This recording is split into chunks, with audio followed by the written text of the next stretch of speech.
Hi Leute, herzlich willkommen zu einem neuen Video von mir. Heute möchte ich über das Thema sprechen, dass ich mich sehr stark verändert habe und das auch kein Zufall war, sondern ich habe mich mit Absicht neu erfunden und das war ein sehr langer und aufwendiger Prozess, sehr viel länger als ich eigentlich dachte. Und darüber möchte ich heute gerne im Detail mit euch sprechen und euch so ein bisschen Inspiration geben und vor allen Dingen auch Mut schenken, das selber für euch selbst wahrzumachen. Wie findet ihr das Setting hier? Ich finde es eigentlich echt voll schön. Ich weiß nicht, ob der Ton besonders gut ist hier, vielleicht muss ich da noch ein bisschen dran arbeiten.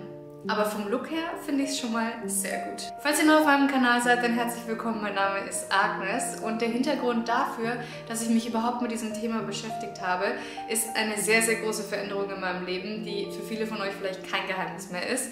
Denn ich bin Ende Februar bzw. März 2022 nach Chile gezogen, also vor noch nicht ganz einem Jahr. Und mit diesem Umzug oder wegen dieses Umzugs hat sich mein Leben komplett verändert. Und zwar nicht nur die Tatsache, dass ich einfach am anderen Ende der Welt wohne, sondern noch dazu, dass mein Beruf und meine Freizeitaktivitäten sich komplett geändert haben. Ich habe vorher in der Personalabteilung gearbeitet und habe den Job dort gekündigt und bin seitdem hauptberuflich selbstständig als Influencer oder Content Creator und arbeite noch an weiteren Einnahmequellen im Moment. Das alles hat natürlich meine ganze Persönlichkeit so ein bisschen durchgeschüttelt und das war auch alles ein großer Traum von mir und ich hatte eine sehr romantisierte Vorstellung davon, wie mein Leben dann tatsächlich in Chile aussehen würde.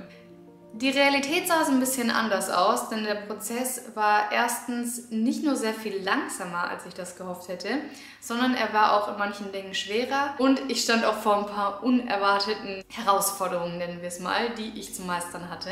Und inzwischen, glaube ich, bin ich auf einem ganz guten Weg und ich würde gerne mit euch teilen, was ich bis hierhin gelernt habe. Um sich selbst neu zu erfinden, gibt es zwei Stellschrauben, an denen man drehen kann. Das eine ist relativ offensichtlich und auch wahrscheinlich kein Geheimnis und vielleicht auch etwas, das ein bisschen offensichtlicher ist. Und das ist, neue Dinge zu starten. Bedeutet neue Hobbys, neuen Job, neues Leben, neues Land.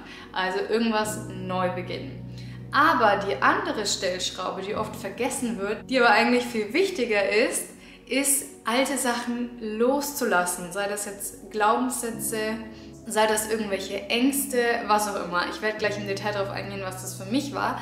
Aber ich würde sagen, starten wir mit der anderen Stellschraube, nämlich mit dem Starten von neuen Sachen. Und ich werde euch erzählen, was bei mir die größten Erfolge gebracht hat, was mich persönlich am weitesten gebracht hat. Das erste ist der Fokus auf Wohlbefinden, auf persönliches Wohlbefinden. Wir Deutschen sind immer sehr gut darin, andere über uns selbst zu stellen oder uns selbst nicht wirklich was zu gönnen, weil es in unserer Kultur als sehr egoistisch angesehen wird und man gern so mit einem schiefen Blick von der Seite angeguckt wird, wenn man sein Leben zu sehr genießt oder zu viel Luxus in seinem Leben hat. Ist natürlich nicht in jedem Kontext so.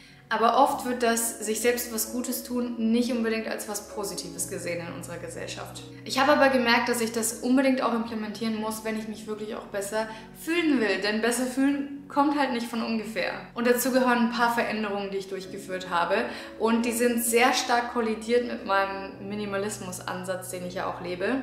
Und das ist mir auch immer sehr reflektiert worden in den Kommentaren unter meinen Videos. Sei es jetzt in Bezug auf tatsächlich Gegenstände, sei es in Bezug auf den Schutz der Umwelt oder auf andere Sachen.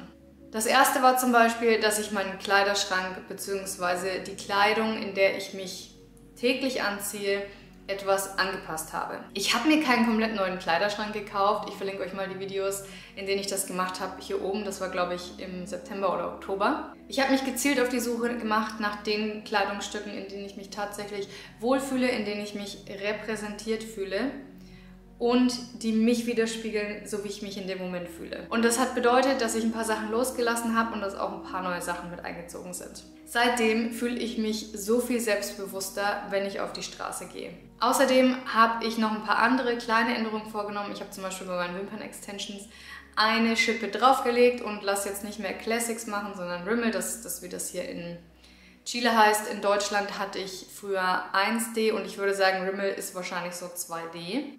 Im Moment ist nicht so viel übrig für meinen Wimpern und ich habe morgen wieder einen Termin, das heißt, ich kann sie euch jetzt gerade nicht in ihrer vollen Blüte präsentieren. Aber Wimpern-Extensions sind das, was mir persönlich den allergrößten Schub an Selbstbewusstsein gibt, weil ich für meinen Geschmack relativ kleine Augen habe und mir in meinem Leben sehr oft gesagt wurde, dass ich aussehe wie ein kleiner Junge. Also ungeschminkt meine ich. Und das wurde mir nicht nur gesagt, als ich selber noch ein Kind war, sondern auch in meiner Pubertät und auch wenn ich erwachsen bin. Das geht so weit, dass ich ungeschminkt und ohne Wimpern teilweise Kindertickets verkauft bekomme. Oder Kinderfahrkarten, zumindest in Deutschland. Daraus hat sich für mich natürlich entwickelt, dass ich das sehr mit Make-up kompensiert habe. Make-up ist aber auch nicht immer nachhaltig, deswegen habe ich mit Wimpern-Extensions eine Möglichkeit gefunden, meine weibliche Seite zu betonen und auszuleben, ohne dass ich da täglich Arbeit reinstecken muss. Und klar, man kann immer predigen, lieb dich so wie du bist und daran ist auch nichts falsch. Aber ich habe einfach in den letzten Jahren gemerkt, was für einen großen Unterschied das macht auf mein Selbstbewusstsein. Und ich möchte darauf nicht verzichten, weil es für mich einfach eine super praktische und kostengünstige Sache ist, um mein Selbstbewusstsein einfach mal 100 zu nehmen. Die zweite Sache, die ich neu gestartet habe, ist der Fokus auf Gesundheit, auf einen gesunden Körper. Dazu gehört, dass ich sowohl meine Ernährung geändert habe, was jetzt, sagen wir mal, eigentlich auf die Loslassen-Seite gehört, aber ich habe auch neue Ernährungsgewohnheiten mir angewöhnt und ich habe vor allen Dingen auch eine Sportroutine gefunden, die mich nicht unter Druck setzt und die sich gut anfühlt. Ich habe es geschafft, Sport so zu implementieren, dass es in meinem wöchentlichen Rhythmus drin ist, ohne dass ich mich immer wieder dazu überwinden muss und ohne dass ich einen Fokus darauf habe, wo ich tatsächlich hin will. Inzwischen bin ich an dem Punkt, wo ich tatsächlich Sport um des Sportes willen mache und nicht, weil ich irgendein bestimmtes Ziel mit meinem Körper erreichen will. Es ist einfach völlig normal für mich, dass ich 3-mal die Woche unten ins Fitnessstudio gehe und mich aufs Laufband stelle. Und wenn ich es mal nicht mache, weil irgendwie zeitlich was sich nicht ausgeht, dann fehlt mir das richtig. Und ich sehe es inzwischen eher als Ausgleich für mentalen Stress. Und die körperlichen Symptome sozusagen, also Veränderungen an meinem Körper, dass alles irgendwie straffer wird oder dass ich abnehme oder was auch immer, das ist eher ein Nebenprodukt. Und ich denke mir, wenn ich in den Spiegel schaue, das sieht besser aus als vorher. Aber ohne dass das tatsächlich mein einziger Fokus war, weil ich der Meinung bin, dass das nicht nachhaltig ist. Deswegen hier mein Tipp, abgesehen davon, dass ihr auf euer Äußeres achten solltet. Sucht euch in der Bewegungsroutine irgendeine Sportart, die euch wirklich Spaß macht. Das muss ja nicht unbedingt Joggen auf dem Laufband sein, das ist der Albtraum von vielen und für mich war es das früher auch. Aber das kann Tennis im Verein sein, Fußball im Verein sein, das kann Yoga sein, das kann Wandern sein. Es gibt 1 Million verschiedene Sportarten. Es ist kein Zufall, dass jeder das in seinen Videos und in seinem Content immer wieder wiederholt. Es ist einfach wahr, dass es einen wahnsinnig großen Unterschied macht. Und nochmal kurz zurück aufs Auftreten. Ich predige nicht, dass jetzt jeder unbedingt einen neuen Kleiderschrank braucht oder dass jeder irgendwie Wimpern-Extensions braucht oder so. Aber wahrscheinlich hat jeder irgendwo so eine Kleinigkeit, die man ohne großen Aufwand verändern kann und die einen sehr großen Einfluss auf Selbstbewusstsein hat. Das könnte eine neue Haarfarbe sein, ein neuer Haarschnitt, dass man sich selbst beibringt, irgendwelche Frisuren zu machen. Dass man vielleicht einfach anfängt, seine Schuhe zu putzen und jeden Tag mit sauberen Schuhen vor die Tür zu gehen.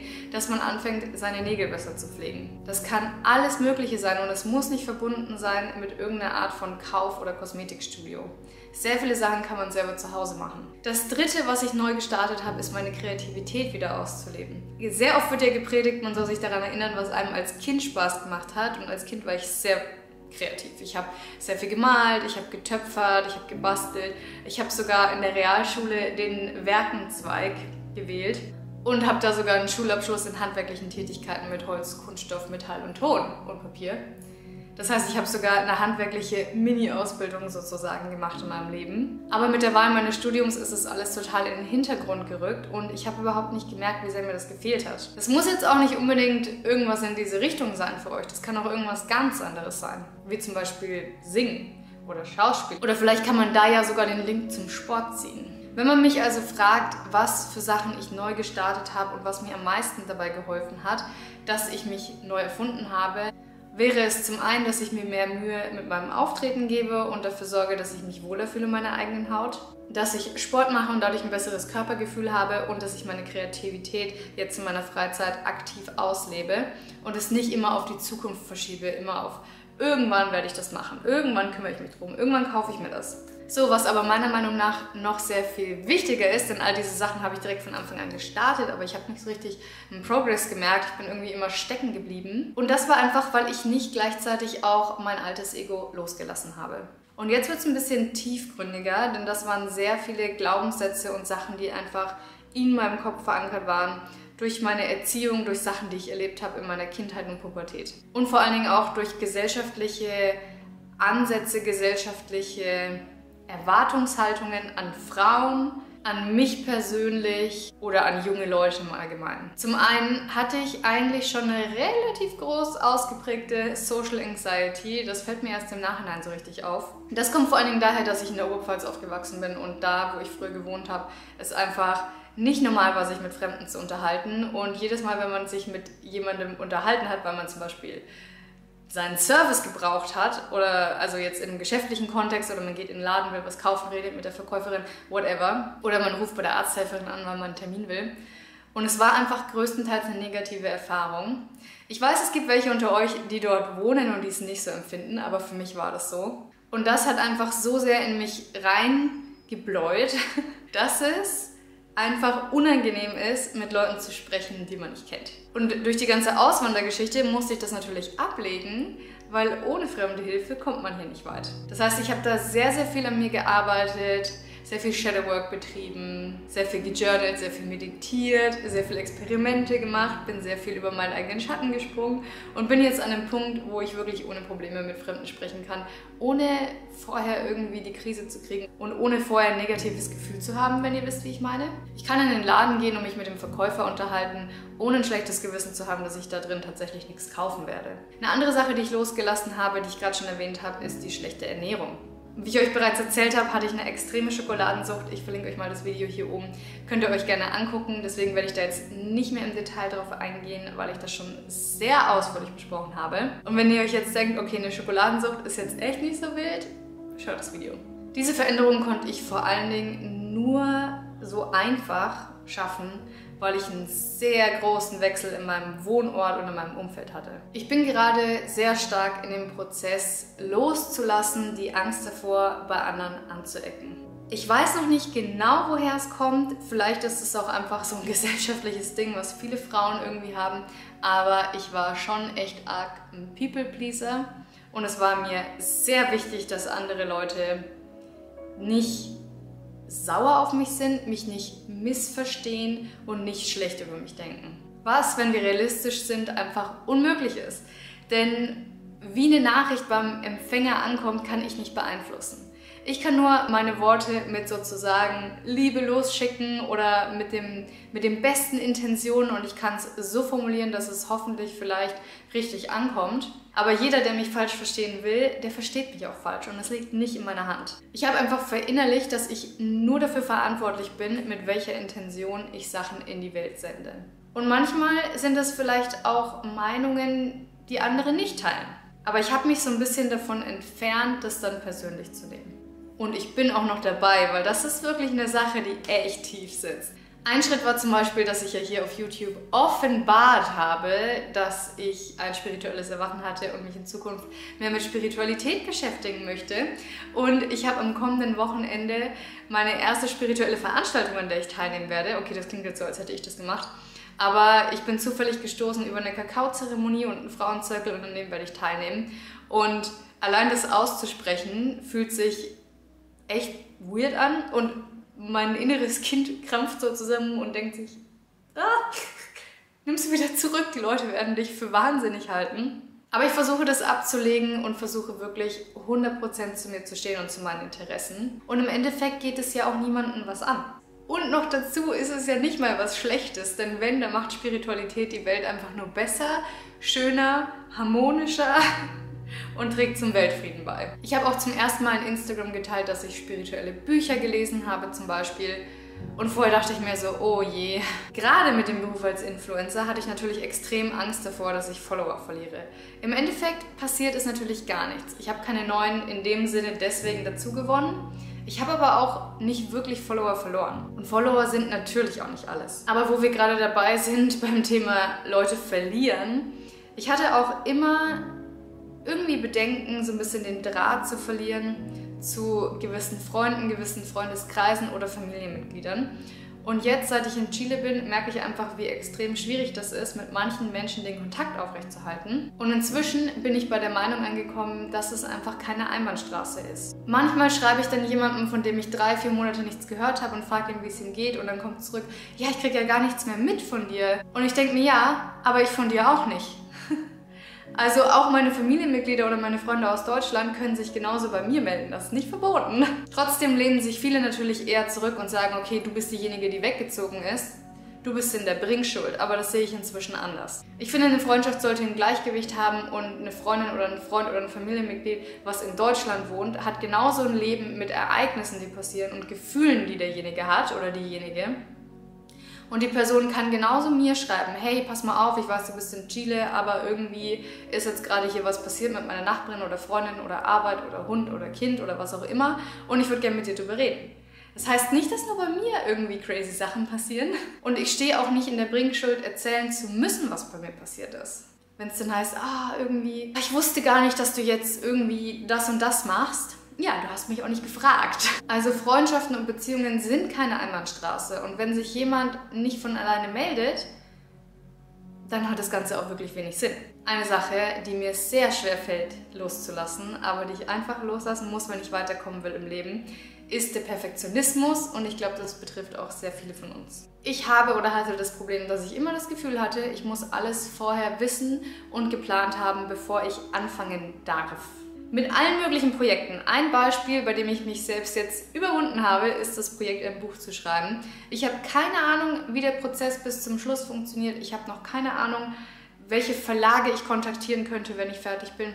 Aber ich habe trotzdem angefangen zu schreiben. Und noch viel mehr, ich habe sogar angefangen, es auf YouTube hier mit euch zu teilen. Und diese Schritte gehe ich wirklich nicht aus Zufall, sondern das mache ich ganz, ganz bewusst, um mir selbst diesen Perfektionismus ein bisschen auszutreiben und ein bisschen entspannter zu werden, und damit ich eben auch sehe, man muss nicht alles vorher wissen. Es reicht, wenn man es lernt, wenn man dabei ist. Klar, es gibt immer Sachen, da ist man besser ein bisschen vorher schon prepared, aber das gilt definitiv nicht für alles. Und ein Buch zu schreiben und zu veröffentlichen ist jetzt definitiv nicht so eine riskante Sache, dass ich da vorher alles wissen müsste. Das Gleiche gilt auch beim Perfektionismus für den eigenen Körper. Ich habe die letzten Jahre ein Beispiel, das ist jetzt nicht das Wichtigste am Körper, aber es ist ein Beispiel aus meinem Leben. Ich habe die letzten Jahre immer mich zurückgehalten, Fotos zu posten in Instagram oder wo auch immer, von meinem Körper, zum Beispiel im Bikini oder in kurzen Sachen, weil ich immer noch nicht den Traumkörper hatte, den ich gerne gehabt hätte oder von dem ich dachte, dass ich ihn in Zukunft haben möchte. Und inzwischen, jetzt wo ich die 30 überschritten habe, merke ich, dass es tendenziell eher bergab als bergauf geht. Das heißt erstens, worauf warten? Und zweitens, es interessiert doch einfach niemanden. Es interessiert niemanden. Wir haben nur diesen einen Körper und wir werden ihn nicht ändern. Und wenn es ein schönes Foto im Bikini gibt und wir würden das gern posten, dann lasst es uns verdammt nochmal posten. Ich meine, Gott sei Dank wird es immer gesellschaftsfähiger, auch normale Körper zu posten. Und ich glaube, das ist auch das, was die Welt braucht. Das ist vor allem das, was die Frauen brauchen. Einfach nicht nur immer diese Models zu sehen. Natürlich sieht es gut aus, aber es ist halt einfach nicht die Normalität.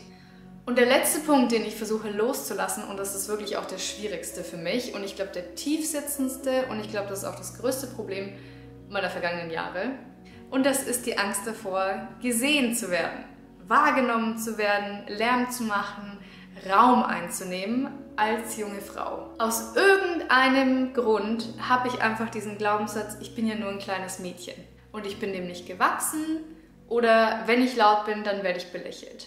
Ich bin gerade noch auf der Suche nach allen möglichen Ursachen, sicherlich mehr als eine, vielleicht auch einfach gesellschaftliche Ursachen. Jedenfalls ist das momentan die größte Baustelle, an der ich arbeite. Ich möchte einfach selbst meine Stimme befreien und ausnutzen, was ich für ein Leben habe.